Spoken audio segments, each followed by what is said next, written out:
if I am constantly defacing other people, judging other people, comparing to other people, again, which comes from pride, I am going to have a hard time, because it's coming back on me, I'm going to have a hard time receiving true, unconditional love from the one who created me. Because now I have a lot of bondage in here about who I am and what I'm worth. And that takes some undoing, is the whole point of me saying this. That absolutely takes some undoing to know who God says that you truly are, and to work out these layers of really defacing humanity.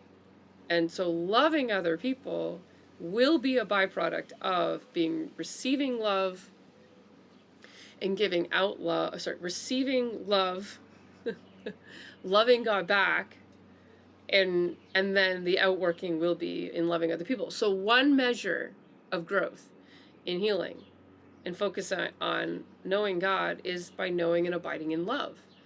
And he gives us all kinds of ways to do this. You can't do it without God. You can't do it on your own and try to fake it until you make it.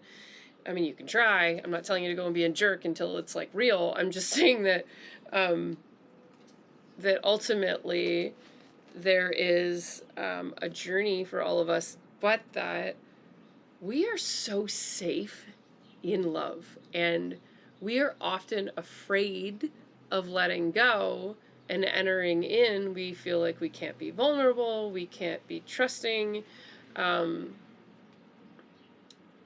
It comes back to, again, this worth of like, am I really worth this kind of love?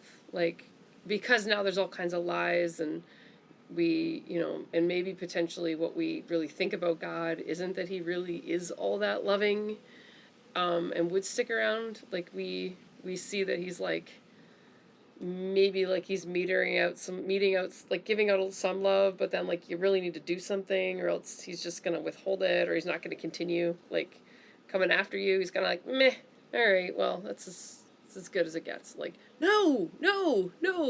He's like, come, dear child. And he wants us to let go and to come into these spaces so that he can start to bring that healing, and we can start to receive. And as we let go, as I was saying before, it's all about these self-protective mechanisms in the nervous system that are very much a byproduct of what's going on in our hearts and what's happened in our lives. So that alarm system can start to come down in the body, the inflammatory processes.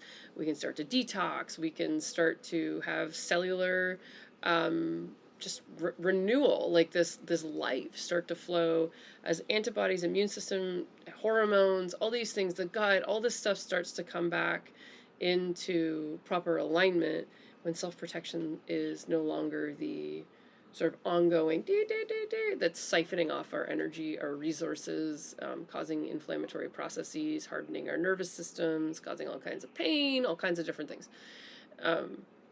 It's amazing how we can connect that all back to receiving and resisting God's love, which comes down to, again, identity. And I'm trying to help you see ways in which we have defaced ourselves, and by defacing other human beings, and not